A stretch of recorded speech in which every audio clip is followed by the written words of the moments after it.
How would you feel if you found a house that you like? It could be potentially taken away through this process. It's your money, it's your investment. You might have someone insult you.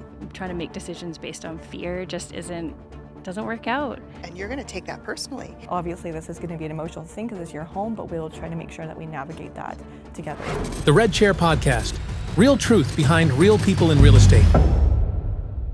All right. Well, thank you for joining us again here today at the LePage Red Chair Podcast. I'm excited about today's topic. We are talking today about should you buy first or sell first? It's an interesting market that we're in, and I've got some great people here with me, some agents with lots of experience that are going to help us navigate this conversation. So with me here, well, we're not all sitting in the red chair, but you know, it's sort of symbolic. Is that a word? Yes, that's a word. I'm going to make it a word. We've got Saira Reynolds with us here today. Saira has been a licensed realtor for 16-ish years and is the team lead for the Modern Real Estate team. She was awarded the AE LePage Realtor of the Year in 2024. Congratulations again on that. And also is a Royal LePage Chairman's Club member. So congratulations to you on all your successes. You smell great. Thank you. And also on the couch today, we've got Jemilla, full-time realtor for 5+ years in Greater Victoria, President's Gold recipient with Royal LePage. Congratulations on that as well. And Jemilla, you, I've got here on my notes that you've got a deep passion for the local real estate market and vibrant neighborhoods of Greater Victoria. And so we are happy to have you here with us here today on the couch as well. So welcome to you both. So, you know, people are ready to make a move. I want to talk first about the market. What's going on in the market right now? Like, okay, this at the time of airing, it's spring of 2025. We were looking forward to a good spring market. Where are we at? How are things? Let's talk. I think it really depends on what you're looking at and where, and it's really price point dependent. There's parts of the market that are very stagnant, very slow. And then there's other parts of the market that are on fire, multiple offers. So I think it really depends on the type of property. Yeah. But overall, what I say is like very boring, balanced, flat, balanced, stable. Boring. Yeah, stable. Yeah. We don't like stable. You know, prices aren't going crazy up. They're not dropping. Buyers and sellers don't have much leverage over each other unless they're in one of those really stagnant or really hot parts of the market. So we'll get more into that because I'm curious to find out what those hot markets are. Where's that happening? What about you, Jemilla? What are you seeing right now?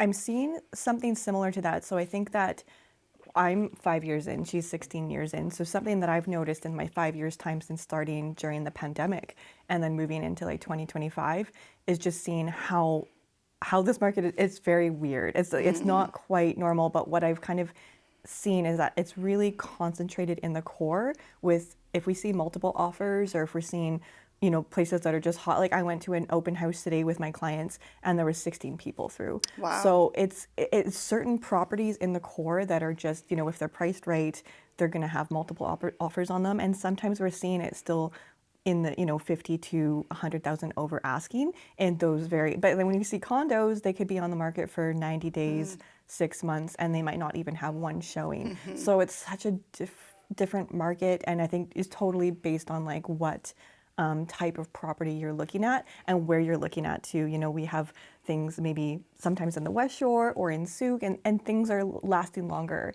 a little bit further from the core of Victoria. Interesting. What I love about what you just said is that was all great, but like the best part of what you said was that you have already been out and done an open house today and you've showed houses and you're here doing a podcast recording in the middle of the day, and then you've got showings later. And I know, Saira, you come running in here from working as well. You guys are busy agents. So I just appreciate the fact that you're here and you're having these conversations with us because they're important, and we want to give some quality content to the consumer out there. So great opener there. Let's talk about this buying first versus selling. So you've got a client who has a house and they're ready to upsize, downsize, move to a new province, whatever their situation is. And they're asking that question. They're like, should we sell it first and then take a risk and find something? We're going to kind of break down some of that today, if that works for you guys. So why does this question matter? First thoughts on this issue. Let's hear from you about what you've got to say. The age-old question. Yes. Do you buy first or do you sell first? Yes. I think when I meet with clients, the first thing I say is there's no right or wrong way to do it. It really comes down to their financial situation, their risk tolerance, and kind of the experience they're looking for, and also kind of what they're buying versus what they're selling can largely impact the strategy we suggest. So I'm going to call you and I'm going to say, we don't know what to do. We want to upsize, let's say. What's that first few questions you're going to ask me about the situation? When people are upsizing, I think the very beginning is really about information gathering. So finding out kind of what the home that they're living in right now is worth. We always give a range of values. So kind of best case scenario, worst case scenario. Whenever we're helping people plan for an upsize, we tend to gravitate more towards the worst case scenario. We like to be more like fiscally conservative when we're making those planning decisions.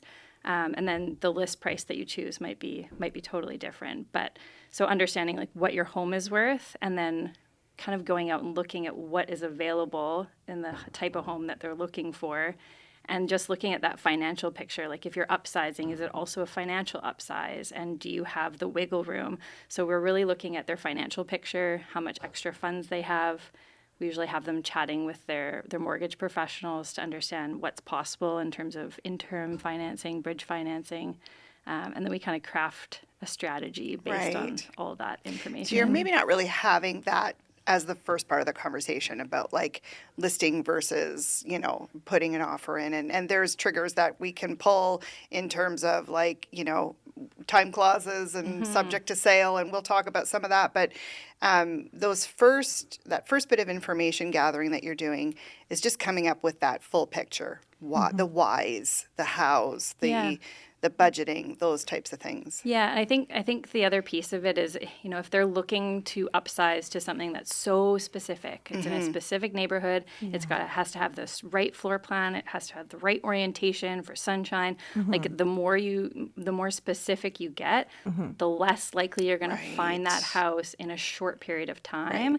So sometimes when people are looking for that real specific thing, then we're trying to buy first and then list their home. But again, the financial picture of it, you want to have a solid plan B. So if you do make an offer subject to the sale of your home, then if someone calls your time clause, you want to know what your move is going to be. Right. And Jemilla, would you say, like in this, we talked a little bit about market and conditions right now. Would you say we're kind of in a situation right now where we're seeing more sellers put their house on the market before they buy, or are they selling and then like what patterns are you seeing right now? I would definitely say, because we are in the spring market, that we do see way more selling as opposed to trying to buy first, because oftentimes sellers don't want to accept a time clause. They will tell you while they're listing their place that they might not accept that, or they just flat out won't. Right. So let's break that down real quick. So when you talk about time clause, let's just pretend like the person that's watching is like, what is a time? What are you talking about? Yes. Let's talk about that right now. Let's define that. If you are choosing to purchase before selling, but you need to sell your place because it's contingent on financing, then what you would put into the offer for anybody that was writing is something called a time clause. And when you put in the time clause, there's generally a 48 to 72 hour period where potentially that could be triggered, right? So it could be triggered by someone a backup offer, essentially like another offer that could be a viable offer that the seller might be looking at or considering. So if that happens, which apparently has happened recently to Sarah Today. which has happened to myself too. It's Very fresh. and I think having those conversations in this market, specifically in a spring market like that we have right now, having those conversations about the feeling, like how would you feel if you found a house that you liked or you loved, and it could be potentially taken away through this process. Right. How would you feel about that? Like how would your stress levels be able to handle that? So we talk about that because I said this has happened. This has happened to basically every agent that's in the business if they're doing a time clause offer, that generally sometimes we will see it invoked. I think anytime I've written one, which luckily isn't that many times, but in the 5 times I have, almost 90% of the times the 48-hour time clause is. And would you say in most of those cases they're able to like still get it, or do they have to walk away? Previously, when I did do it during the market where sellers, it was more of a seller's market, we definitely did see that they were able to, but you do have to be pretty strategic with pricing. Right. And you have to make sure that, yes, we're going to be able to sell this or get an offer within 48 hours so we can change the contract to make sure that it all aligns, right? So maybe not now. It's so dependent on what you're selling. If you're selling like a cream puff in the core, for sure, like absolutely, like get that on the market. But if you're selling a condo, that could take months. Right. Right. So it's so dependent on property type and location too. Yeah. Right. Good. Good. Yeah. The other thing to mention is like speaking about the feelings, it's like not just that you're about to lose the house, but like you've probably paid for inspections. Right. You've done all your due diligence. Yes. You've spent that time that's really true. like envisioning yourself in that home. Yep. And all of a sudden it's about to be ripped away from you. It's like, what's your plan B? Like, Right. do you have a plan B? And if you don't, then you just have to be okay with the fact that your hurdle to get your dream home is actually your home. Yeah. So, And we're going to unpack that a bit because I want to know what the plan B, like, what do you guys talk about the plan Bs? But yeah, so that's really good. That's a good way to set it up. I think what we're saying in terms of the time clause is like, you've got the buyer in position 1, accepted offer, but it's contingent on them selling their house. And somebody else comes in behind, doesn't have that necessarily. They've got a better offer. They've got better terms, or just they don't have a house to sell. That could be the very thing that makes or breaks the current offer, right? And so you've got to figure out, you've got that 48 or 72 hours, whatever the contract says, to either, like crap or get off the pot, right? Exactly, Like, yeah. I mean, you got to make that Yep. decision. And so it can be very stressful, and having the right representation there for you to kind of walk you through that can be pretty tricky. So let's talk about, first of all, let's talk about buying first, okay? So that scenario is out. We're going to talk about specifically the pros and cons of buying first. So when does it make sense to buy first? I have a good example of Okay. this, of what worked for one of my clients. So I work with all different age ranges, and people that are sometimes downsizing or just moving, relocating. So Right. we work with a lot of people relocating from Alberta, Ontario, parts of BC. And so I had an older individual I was working with who was above 55 plus. And so sometimes it actually makes sense to buy first because there are products. Mortgage agents will know this, that there are products for 55 plus individuals that they can use, that they will allow them to be able to sell their house. It gives them a bit of time to sell their house, and then they have the money up front. There's still risk involved with that, but obviously you would put those conditions in, and you would check to see what would the market look like to sell your house within a year, rather than trying to do it very quickly. And so it actually worked. One of my clients got into a beautiful place in Fairfield, which was like a dream home, and we were able to just do like 10 days of conditions instead of doing a large time clause for the month or whatever it would take to sell her place. Right. She was able to sell her place in another part of BC even before needing to use this product, and she was able to great. pay it all off. So sometimes you can really work with them to be able to get a place before even selling their place, because it technically was contingent on getting the money from the sale still too. But if you have that product, you're able to maybe utilize it. Right. Yeah. Other pros. pros of buying first is you know where you're going. You know what you're going to get. Like I mentioned before, it's if you want something really, really specific, then it's really helpful to know that it exists and that you're going for it. Yeah, and there may even be a pro there in terms of like, you still have that other place to sell, but you're much more motivated, Yeah. right? Oh my gosh, yeah. So as a realtor, you're probably like, this is a good position because, you know, someone who doesn't really have that same motivation might list higher than the market would suggest would be a good idea. Yeah. But if they've already, I mean, they're putting their furniture in that other place, they've got that accepted offer, they're going to be much more open to any kind of terms that come in on the place that they're selling. So The that other would be a thing pro. is if someone's having a hard time doing the things they need to do to like declutter or depersonalize, there's nothing more motivating than getting an accepted offer and Yeah. then turning around and having to blitz your home to get it on the market. Yeah. Like people move very, very fast with tight deadlines. Right. That could be another pro. Definitely. Yeah.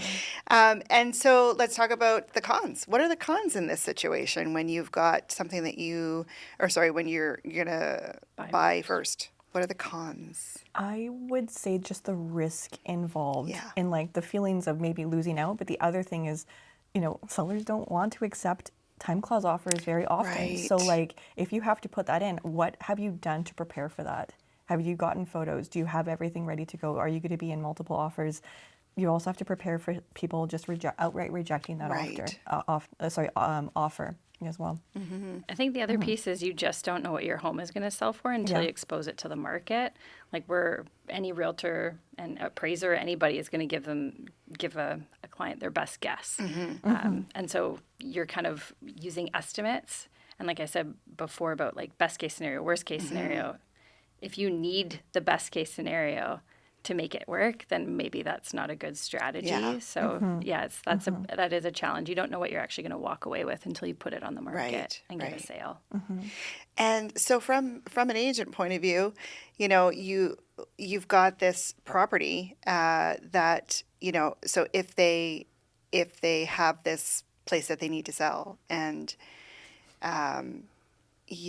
sorry, I'm having a total brain fart, so we can cut this out later. Like the question that was coming Yeah. kind of like left me. So let's move on from that because it just wasn't working. Yeah.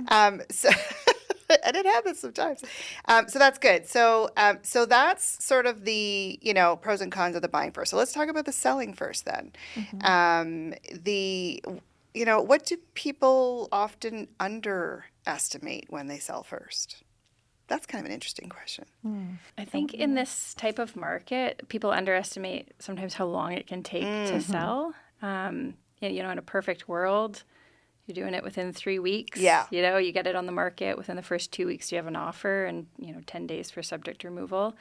That's the dream scenario in a balanced market, but it's just timing. You just don't know who is out there shopping at that exact moment for a home just like yours. Right. So you're going to see a flurry of activity right at the beginning, and then the buyers just kind of trickle in after that. Right. So I think, it's normal to see homes take 30 to 60 days in a balanced market to sell. And so I think people sometimes underestimate that we don't control the market and we don't control And we don't the have a crystal buyers. ball, do No, we? exactly. No, We we just do don't. not. Yeah. And I think too, you know, people are still kind of in that pandemic Yeah. mindset. You know, there are still people that think their home is worth more than it now is. So how do you navigate people through that? We use numbers. I think the most important thing, especially when we go back to talking about what they're underestimating, is like time is one thing, because we could definitely show them, let's say it's 40, 50 days on market or whatever, that's sort of the average days on market that we're seeing, but it could also turn over in like 48 hours too, right? Yeah. And so also just having those plans in place for them, because like we want to list it, so we believe in their house, we believe in their product. So like we're hoping it sells and we get, quick offers in for them so that we know like that it's, but it doesn't always work that way. Sometimes it can take 30 days or longer, but sometimes it can also take a weekend. And in that case, do they have a backup plan? Can they stay with family? Do they have a rental? Like, especially if it's a really good offer and they need to move out in 30, 45 days, sometimes timing is also there too. It's like, okay, if they're going to accept this, or they accept all the terms of the offer too. So there's underestimating sometimes, but generally we have to walk through those scenarios with them too. Yeah. So really you become a psychologist as well. Definitely. Right? Yeah, I mean, it yeah. just, you're navigating their expectations, but also their frustrations and high emotions, right? Through very that emotional. process. Yeah. Yeah. I think the reality, like buy, sell, buy, Yeah. it is like one of the most technical sides It really of is. real Yeah. estate. It is. Like yeah. it's not like a simple solution because no two products are the same. Like what they're buying, what they're selling. No Yeah. two sets of buyers and sellers are the same. So we try to give as much advice as we Yeah. can up front. We pick the strategy we think is going to work, and then we have like a plan B and then a plan C. Yes. But at the end So of the many day, plans. but at the end of the day, we actually don't know how it's going to play out. Exactly. And so we have to be able to pivot and give I advice. love that word. I was just going to say, I was like Pivot! picturing Ross Yeah. from Friends Yeah. with the couch in my head going, pivot. And I Yeah. feel like you're doing that Oh, all day, constantly. every day. Constantly. You know, just, okay, what's the next angle? Yeah. Like, And something we haven't really touched on is that let's say you're an owner occupied on the main floor, but you have tenants. Right, Might as of well sell course. first because a lot of people don't necessarily want to deal with that situation. So you have to look, I mean, obviously everybody each to their Yeah. own and you have to work out in the contract works best for them. But if you're trying to sell a tenanted property too, like there's time involved in that, months involved in that. So you that's have a to work great, with. I love that. That's so good. Let's talk about how you would have a conversation with your seller then about that. If they've got a tenant in their suite and they're wanting to sell, what's that conversation look like? Well, it also involves the tenant because they're obviously living there. So making sure that you have all of the paperwork and everything that involves the tenant so that everything can be done properly, like following the Tenancy Act, Yeah. So it's involving them, making sure that there's a showing schedule. Because there's a specific showing schedule, sometimes it's either on the second showing that we are able to show that space, or sometimes it's only very specific days too. And so when you have that, like people want to see the whole house. So generally we would, you want to make sure that you give enough time. And those properties take generally, for the most part, a bit longer to sell. Right. And understanding the tenant's rights, Yes, right? of course, yeah. And, sort of explaining that to your seller too. Yeah. Yeah. Yeah, that can be very, very difficult, right? It's limiting just only for the fact that if someone needs to move in 30, 40 days, it doesn't allow that unless they work out a plan if they can move upstairs or something like that. take on the over. tenants. Yeah, Right, exactly. right, yeah. right. So, yes, there are lots of emotional, lots of financial factors. Let's talk about some of the things that you're going to talk to your client about if they find the perfect house and they've still got their house to sell. What kind of things are available to them to help in that gap period? Like, they've got to align closing dates and financing and all of those things. Wish I could go back in time and call me 3 months before you start looking. There's nothing more panic inducing than I was out doing open houses and I found my dream home. my Let's gosh. buy it. And you're like, okay, let me just make some space in my calendar. And then just the strategy, you have to have so many ducks in a row before you can go out and buy a property. Yeah. You got to have your financing dialed in with your mortgage professional.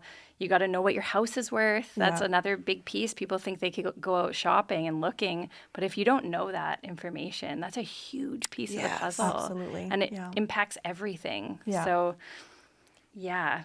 So what's the question And again? no, that's good. That's good. And that's generally what happens, right? oh, sometimes, somebody's yeah. just out. It's a Sunday afternoon. They're going for a drive. It's a beautiful day. Yeah. Oh, They yeah. go and they're like, man, I love to live in this neighborhood. I know. Oh, an open house. Let's go have a look. Husband's there. Kids are in the back. They go in. They're already putting furniture in the room.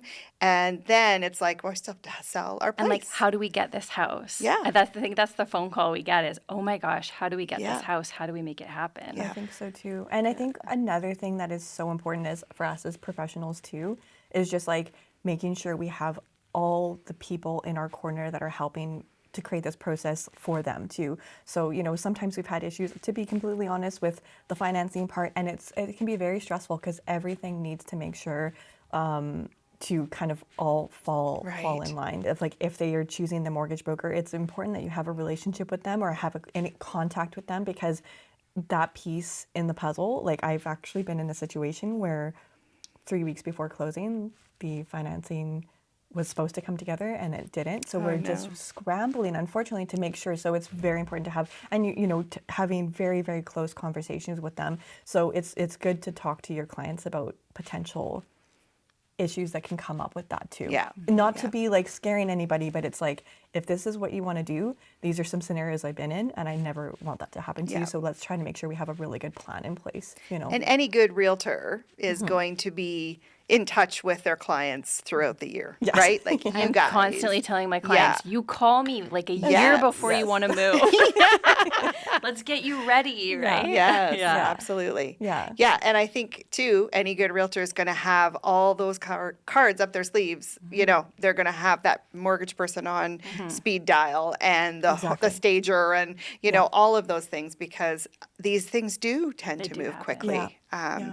And so our message to the consumer out there is to stay in touch with your agent and let them know when you've got Yeah. plans. Give them lots of time. Yeah. That's good. That's good Call, advice. call us early and often. Yes, absolutely. And I absolutely. think to like touch on that, just a little bit of what you just said Yeah. is like, everything is very unique and specific to each client. So having that backup, because we put files together, so because, you know, they might have a baby coming or they might be downsizing, so everything is very client specific. So giving us that time, it helps us curate it for them too. So it's like, it's not just about we need time, no, it's because you guys are so specific in what your journey is for your next real estate venture or whatever it might be, that we need to make sure that we have everything locked in, right? So So obviously we're not finance people. We don't, you know, we don't prescribe to give financial advice to people. That's not our lane. We stay in our lane of realtordom.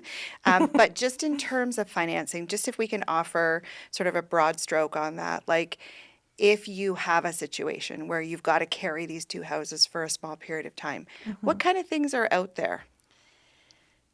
There's a couple things. I think a lot of people get confused about bridge financing. They think, oh yeah, with the date, we'll just bridge it. We'll bridge it, and they think there's, it's a little more simplistic than it really is. Yeah.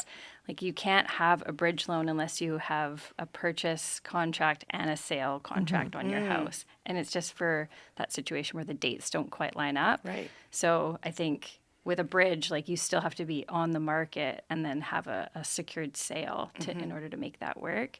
And then interim financing is the other one where basically you're taking the equity out of your home and using that to purchase your next home. That's more doable for people who are downsizing. Like if you're going from a house where you have no mortgage to a condo, you might be able to, basically it's called like a home equity line of credit. So you have a huge line of credit, you're able to secure that purchase without selling your home. It's a really great backup plan. Always we're trying to line up the dates so Yeah. you don't have to pay that interest, but those are some of the... Sometimes it happens, right? Yeah, those are some of the options that are available. But I've also seen people do some creative things, family help, family financing, leveraging investments, like leveraging their own stock Right. portfolio or what have you. So there's definitely options out there, but you need to chat with your... I've heard this before. I've heard, clients or buyers will say, well, I will just, or the seller, like they'll line it up so that maybe the closing will be really, really long.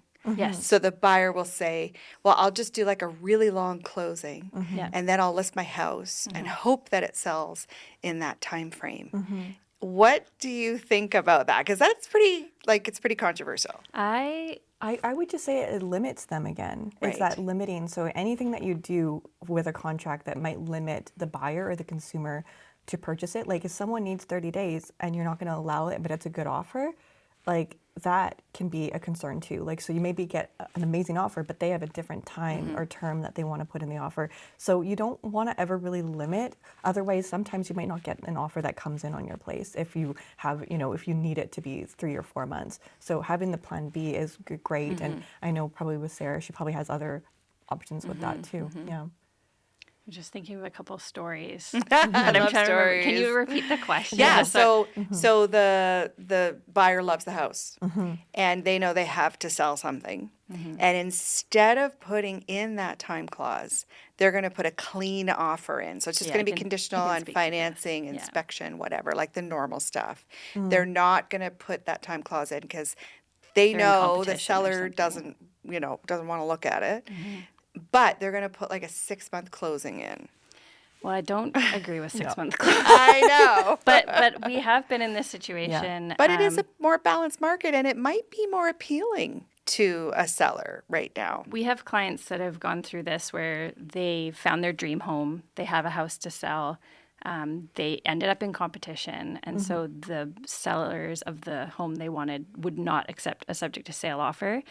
So what they did was that they had a really good relationship with their financial person, but what we did was we wrote an offer without the subject to sale with a longer closing. I think it was still only like 60 days, but we have the option to extend.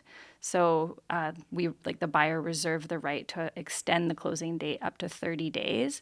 And in that situation, the seller was agreeable. So we ended up getting them the house. We turned around and listed their home, but it did take a bit of time to sell.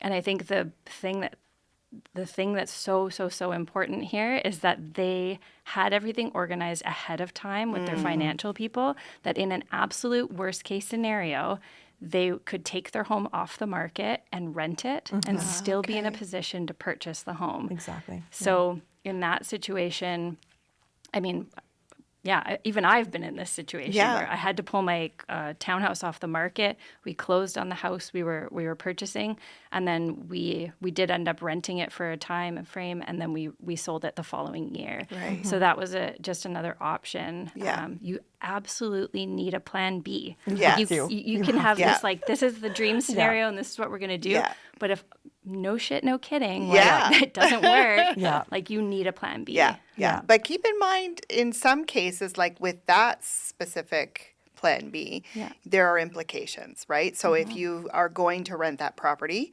and then you're going to sell it down the road, that's going to be subject to capital gains tax. That's a whole other thing, right? So sometimes there's going to be a little more headache or expense, but it's going to help the situation better and get you into the home you want to be in forever. Right? Yeah. I mean, what you're trying to avoid is being in breach of contract. Yeah. Yes. You don't want to, because the last thing you want is not being able to close on a property and then having the seller sue you for damages. Exactly. So I'd much rather, Yes. pursue the purchase, rent the place out, Yes. even if there's carrying costs, if there's a little bit of It'll extra be money worth there. it in the long run. Yeah, it's like 1 year of your life where it's going to be maybe a bit financially tight. But if that's your dream home, you're going to be there for 20 whatever years. Yeah. You're Then going to you make work up to the get it happen. difference. Yeah. Yeah. So good. I think that also going back to talking about taxes and things like that, like definitely going to an accountant and seeing that if this was the scenario that you're in, just making sure that like what are some of the caveats for that. So like, maybe there could be capital gains if you hold it and you keep it as a rental, for example, right?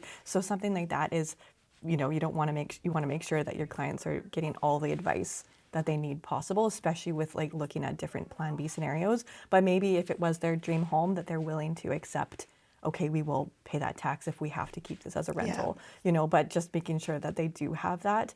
I think that there's just so many. I think going back to working with lenders or mortgage agents, like we work with so many amazing mortgage agents, and I do like working with them because they do have different like lenders that they work with, and some lenders don't do bridge financing, some don't do different products, so it's really good to work with them so that they can kind of figure out the best scenario for your client, our clients, a mutual client. And like in the case of my client that got that beautiful little bungalow in Fairfield as an example, it was a bit of a risk, but then the product was long enough that she was able to carry it long term with what she was earning anyways, her income. So it was still something that worked, and it was still like low risk. There's still like a little bit of risk involved, so people really need to talk to their financial advisors to make sure, like, is this the right product for you and what would work long term. In the end, her place was amazing and it sold within, I believe, 30, 40 days anyways. So it wasn't like it was still, still a risk. You might not sell, but then they can still use the rental income as an example of what would rent in that area too. So I think it's just like looking at all different scenarios and options, especially if your client is like older and like it's, financially can be such a strain for someone that's not working anymore and things like that too. So that's so good. Such good advice. So, so I think, it's a highly emotional situation. And it's really like a puzzle, right? Like, I mean, you have to put all these pieces together. I think the importance of having an agent to navigate, some people will say, I can do this. I don't, I don't need a realtor.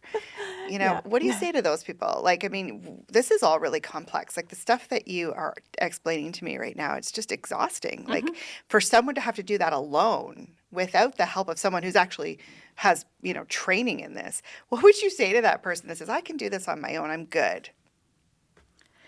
Oh, You boy. can't. I mean, really. I have clients actually that that thought they could do it on their own. So they bought, or no, sorry, they didn't buy first. They found the house that they wanted. They went and they tried to sell their home on their own. And I think the thing that they didn't realize they didn't know was that they were so emotionally invested in what was happening that they couldn't give themselves sound advice that was impartial. And then also when they were dealing with a buyer for the purchase of their home, the negotiation didn't go well, or something happened where people got fired up. And there was nobody to talk anybody off the ledge. And so right, that middle person, the medium, So they ended up not being able to sell their home, and then consequently they were not able to purchase the house that they really wanted. So I think what they learned probably from that situation was it's a little bit more complex. There are high emotions involved. Like real estate's very much a roller coaster, and I think as realtors we deal with this stuff all the time. I just don't get emotionally charged about my clients' like financial situation, whereas for them this is like one of the biggest purchases they're ever going to make, or this is the biggest asset that they own. But it doesn't. It's just another day. It's for just you, another day. Right? I'm like, I get it. I see you're stressed, but like Exactly. being able to talk people off the ledge. Right. I think people forget that that's a huge part of it. Yeah, that's really good. Very sound advice. I would say the same thing, like with what she's saying. Like I had a client, lovely, so nice, but property was going to be POA, and just didn't. She wanted Power of attorney. POA, power of attorney. Wanted to make sure, like just getting the most amount for her loved one. Just make sure that. So they just decided to not go with a realtor because they had some people that wanted to purchase it. And the thing that she had told me after deciding not to work with me is that the strata documents cost her so much, and she really struggled getting them because ended up working with someone that was an agent on the other side, was able to help out and everything, but still had to foot the bill.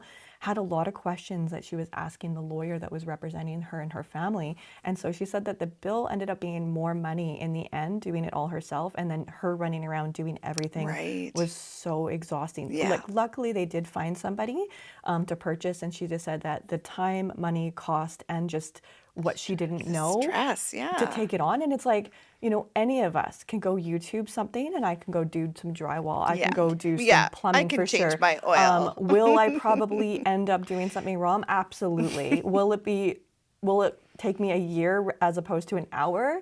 For sure. Like, definitely. Because I don't know any of that. Like, I'm not trained for that. Yeah. Right. So it's like, you can do it yourself. Absolutely. But the time, the money, the efforts, the stress, all sorts of different things that come up. And I get it. People are saying that, there's a lot of money that's involved and they want to save that. And it's like, okay, but what is going to go into that process for you? And like, what are we doing behind the scenes? Sometimes, like, I do lay it out. I'm like, I'm going to do this, this, this. Like we show that in the contract. We're going to do all of this for you so you can step back, and hopefully we can make this process as smooth and as stress-free as possible. Yeah.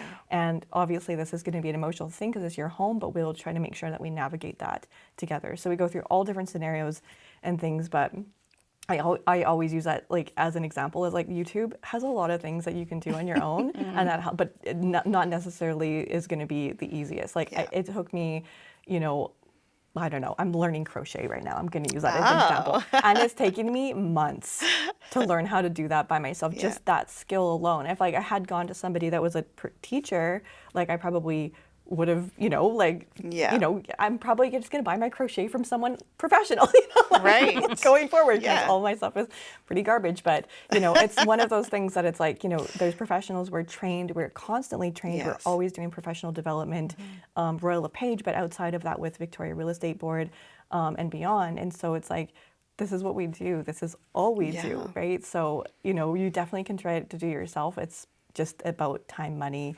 stress, all of that. But, Yeah, and I think, know. the biggest piece of that pie too is the negotiation part of it.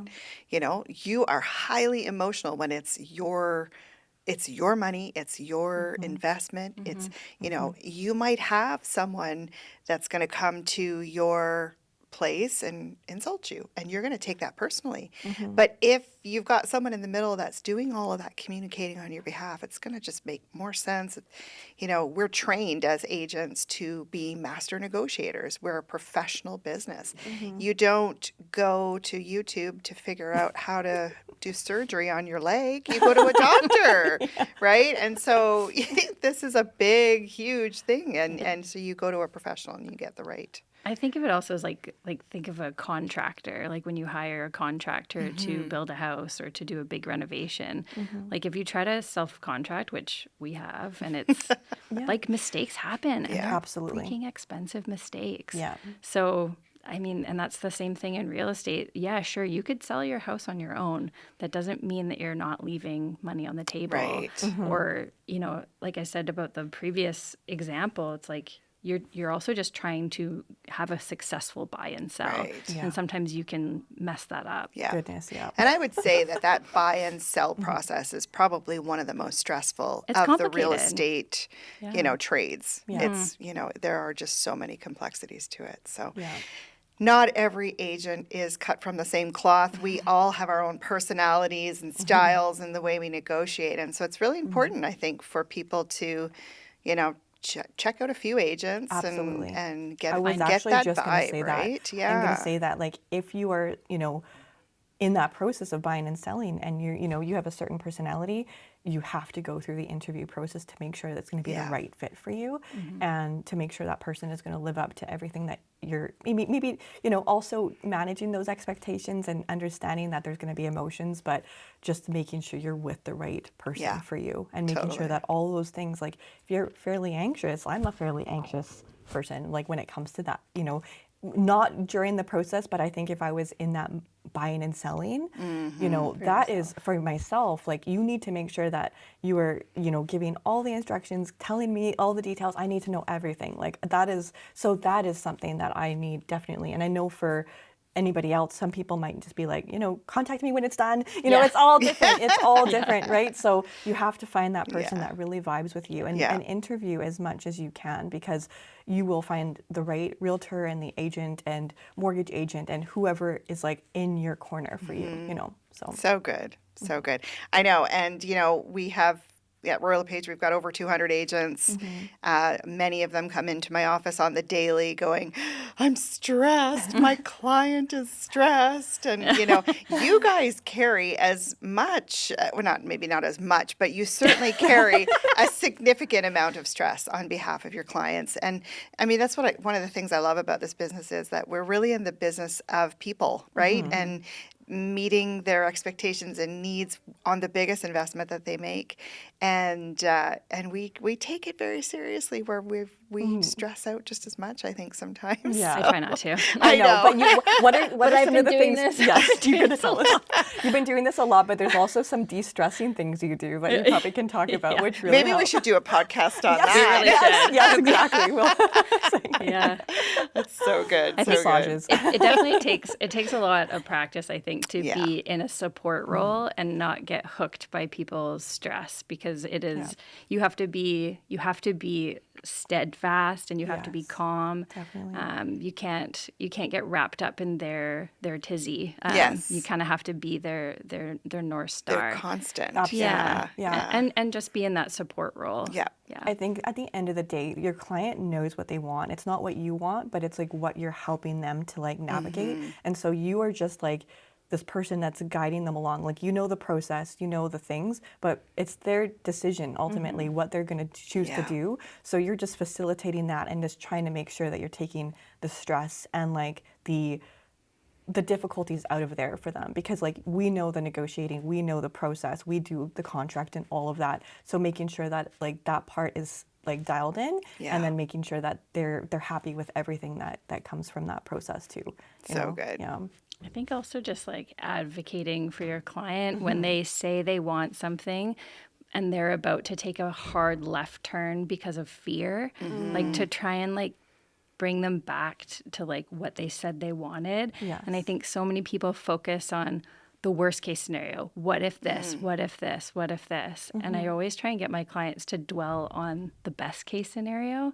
Like think about the worst case scenario, plan for the worst case scenario, but don't stay there. Yes. You know? Yeah. It's like let's go and speak about, like, let's think about the best case scenario and like let's hang out there for a while. Because I think that when you're making decisions, you do have to kind of dream a little bit and like create, right? As opposed to being so scared and stressed and anxious. And because I've seen Absolutely. people make bad decisions out of fear. absolutely. Totally. That stresses me out. Yes. Yes. Yeah. Why? But yeah. Yeah, that's so good. Yeah. So good. Okay, so guys, some quick fire final questions here. Just like the first thing that comes to your mind kind of a thing. So, and I think some of this we've covered, but just like short, quick, one tip for making the buy-sell decision easier. Know your numbers. Good one. Know what your non-negotiables are. Plan ahead. Oh my Yeah. gosh, yeah. Plan Yeah. ahead. What should every homeowner do before they list or shop? Call me. That's the right. That's the only answer. Communicate in advance and just get your ducks in a row. Just Yeah. communicate. Yeah. Yeah.